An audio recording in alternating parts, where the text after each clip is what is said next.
Welcome to the Oscars. It's basically the BAFTAs, but only 10% more diversity. Hello, my name is Elijah Wells, and the Oscar nominations came out. Well, today or yesterday, depending when I get this video edited. And just when I watched it live on YouTube, I was downright surprised just how much was snubbed out the awards. Like some major, not just some major contenders, but some of my films I actually really liked. Well, let's draw deeper into the madness that is the Oscars. For Best Picture, there's Once Upon a Time in Hollywood, The Irishman, Parasite, 1917, The Marriage Story, Jojo Rabbit, Joker, Little Woman, and Ford vs Ferrari. I am kind of surprised that Ford vs Ferrari was nominated this year. I thought it's a good film, but I'm actually surprised that a lot of people really appreciated it. But of course, the Joker was nominated, but I don't think it caused nominate awards-wise that much of a bigger wave than Black Panther. But it is being more of a contender than Big Panther, if you know what I mean. I think it's somewhat more of a expansive film when it comes to awards. But I didn't quite set the trend like Black Panther did. But yeah. Well, I think why can see win is probably The Irishman or Once Upon a Time in Hollywood, but I really am so keen that Parasite to win. Yeah, it's either Once Upon a Time in Hollywood or The Irishman for realistic winners, but I kind of want to see Parasite win. For Best Actor, there's Joaquin Phoenix Joker, Adam Driver Marriage Story, Leonardo DiCaprio for Once Upon a Time in Hollywood, Antonio Banderas for Pain and Glory, Jonathan Prince for Two Popes. Okay, I am so at awe.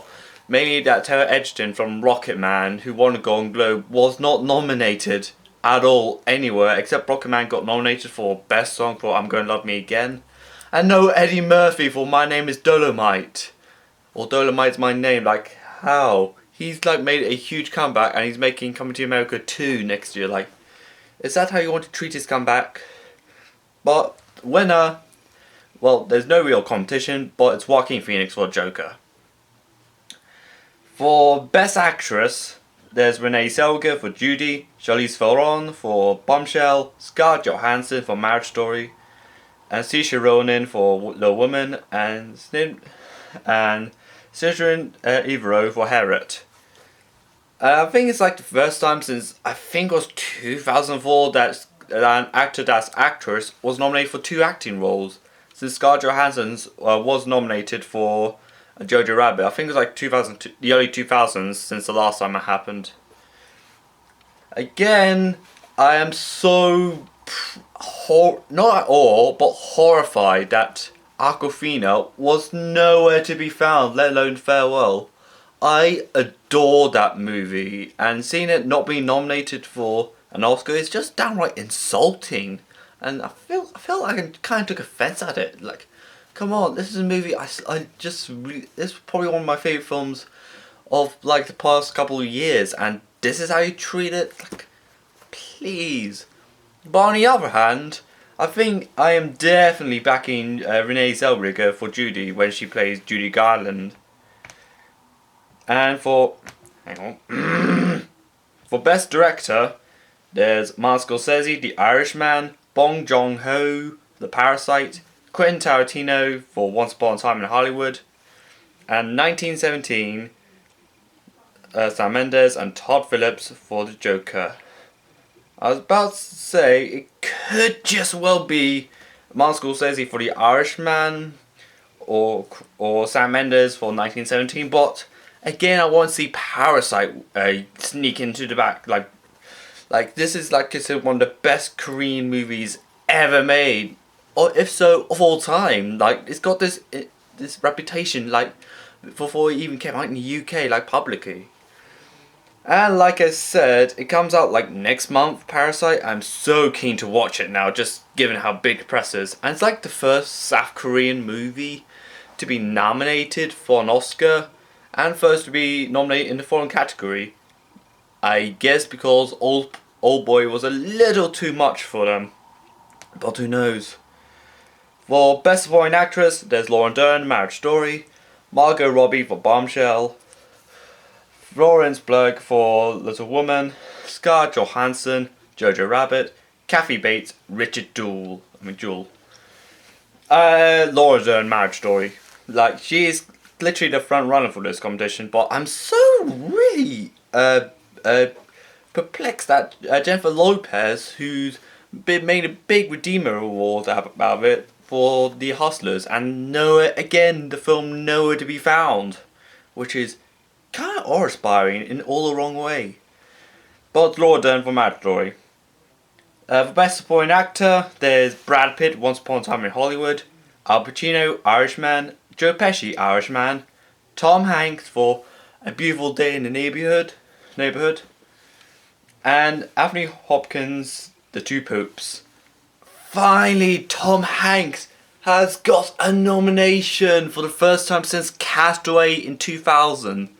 Like, he was snubbed for Saving Mrs. Banks, snubbed for Captain Phillips, snubbed for Sully, and snubbed for Bridges of Spies. Like, he's been snubbed all across the decade for some unknown reason, and finally the decade ends well for him, with him earning his first nomination for 19 years, where he plays Mr. Rogers of the famous TV show Won't You Be My Neighbor.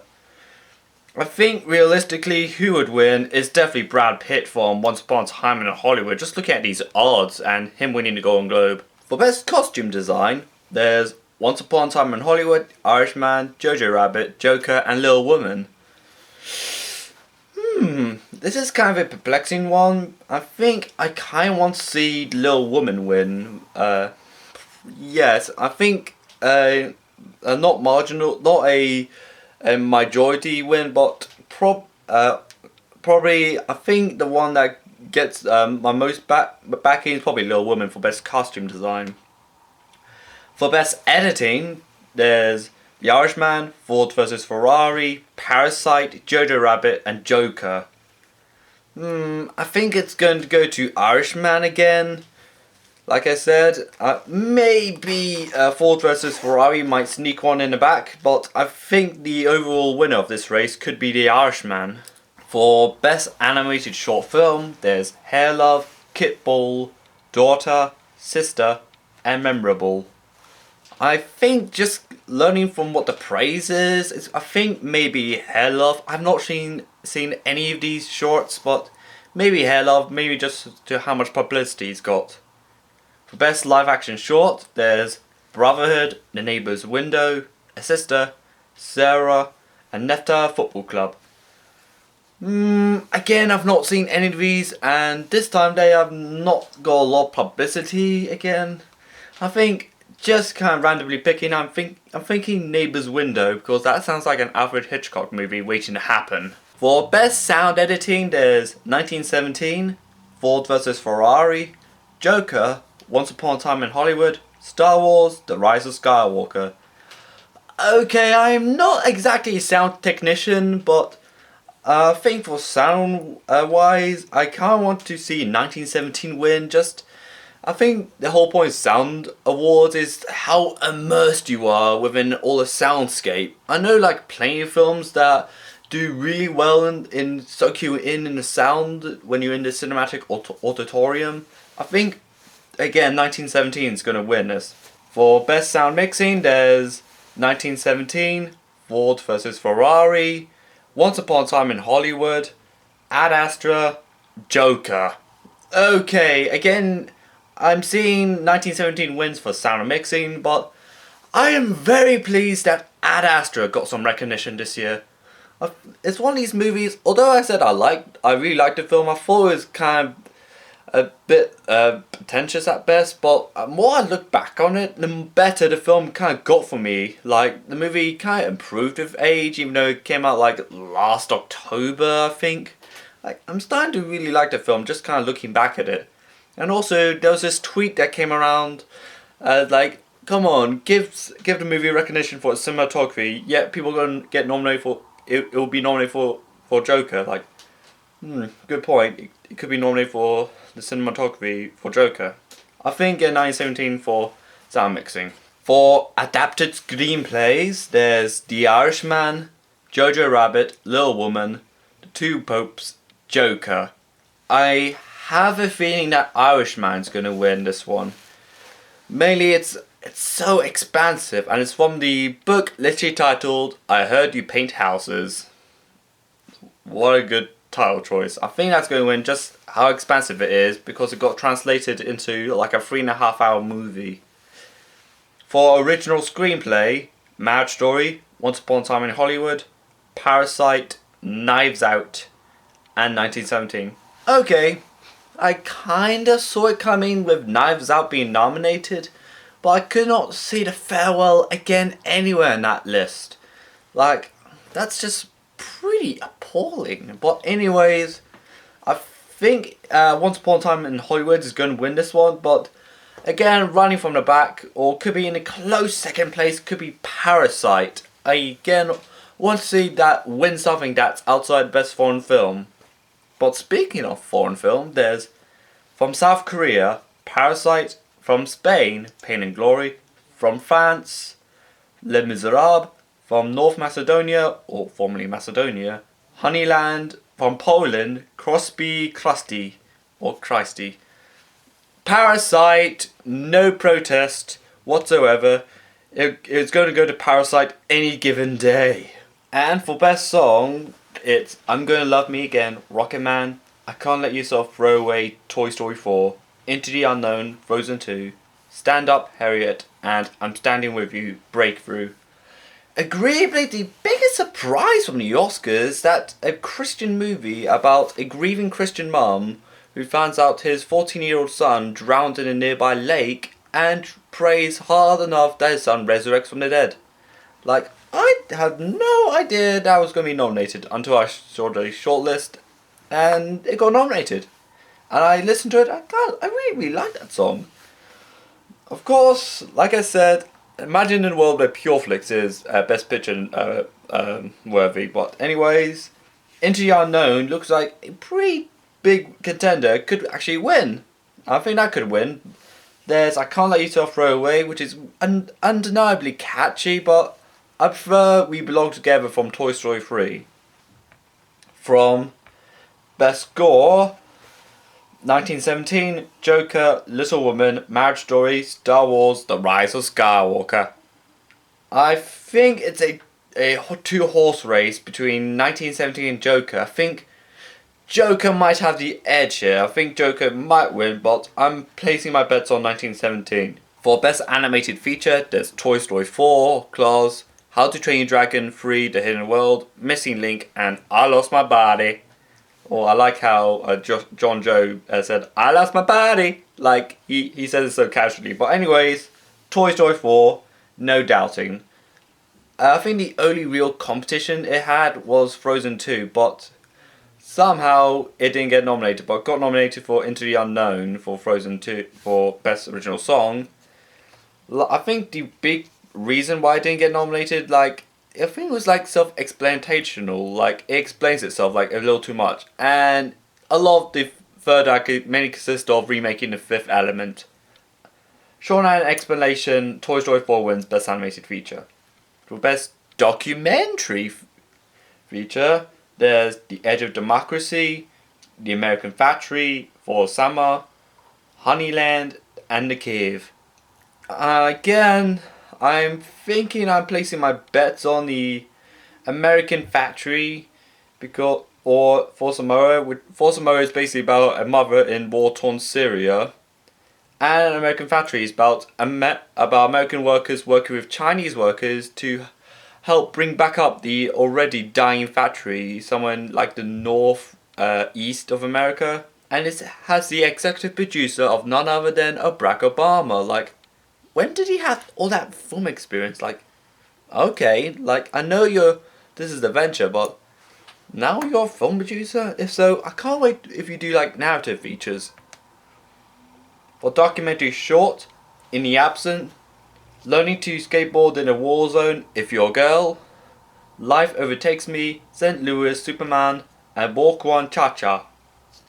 Like I said in the BAFTA video, I can't want to see Learning to Skateboard in a War Zone, If You're a Girl. I think that's kind of going to win for this one.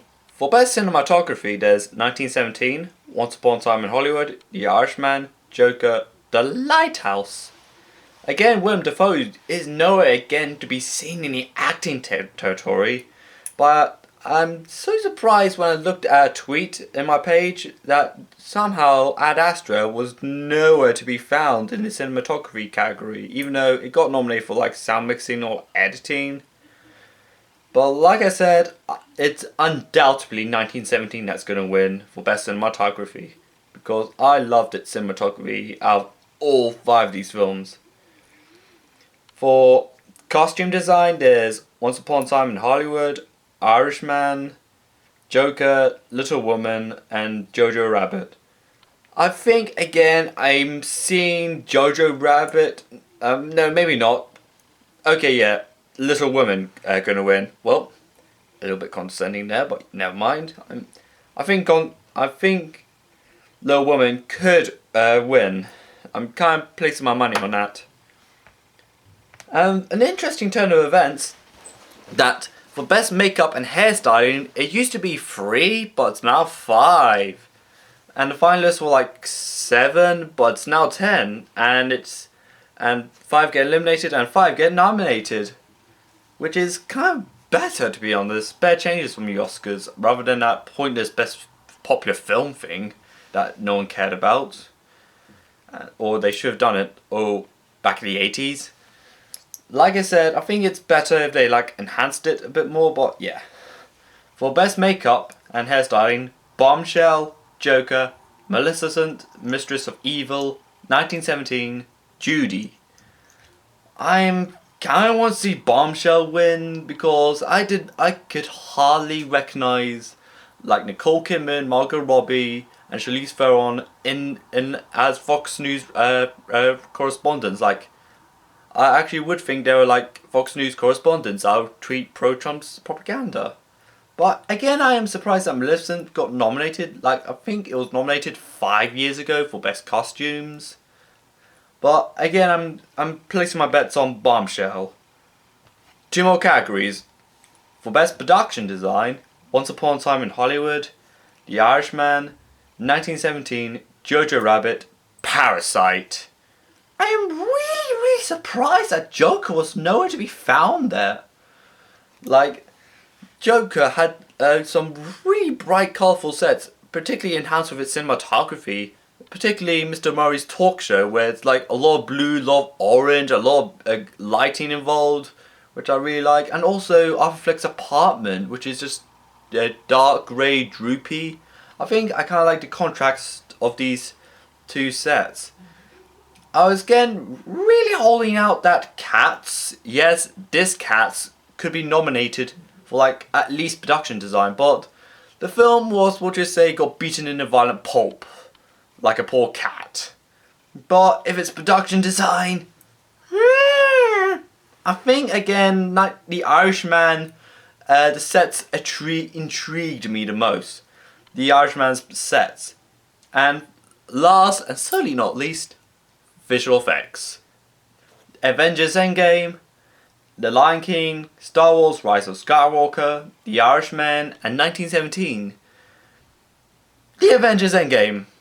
I'm just going to call it Avengers Endgame. Like, I think at least Marvel's going to get that big Oscar that isn't Black Panther, because it's got all them Oscars. I'm kind of going to see Irishman going to win, but I'm not going to be that offended if it wins, but I am placing my bets on Avengers Endgame to win.